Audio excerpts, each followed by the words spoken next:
Narito ng PTV Balita ngayon. Ipagpapatuloy ngayong araw ng Senado ang investigasyon sa Philippine Offshore Gaming Operation Hub sa Tarlac na kinasasangkutan umano ni suspended Bamban Mayor Alice Goa. Nais ni Senate Committee on Women, Children and Family Relations Chairperson Risa Ontiveros na usisain ang tunay na pagkakakilanlan ng suspended mayor at koneksyon umano nito sa mga ni-raid na Pogo Hub.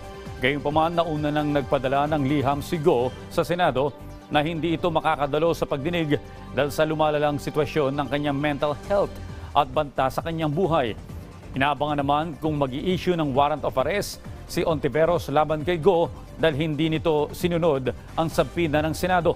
Bukod dito, wala ring may pakitang medical certificate si Go na magpapatunay na hindi maayos ang kanyang mental health dahil walang umanong doktor ang gusto mag-issue sa kanyang ng sertifikasyon sa takot na mapatawag sa Senado.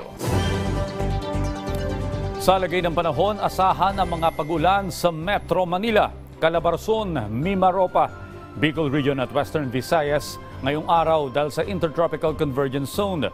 May mga pag-ulan din sa Central Luzon dahil naman sa Easterlies.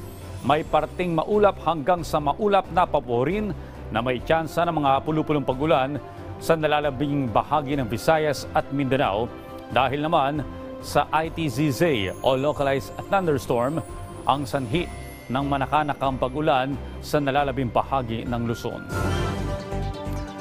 At yan ang mga balita sa oras na ito. Para sa iba pang update, i-follow nila kami sa aming Facebook at Twitter sa @PTVPH. Ako po si Audrey Goriseta para sa Pambansang TV sa Bagong Pilipinas.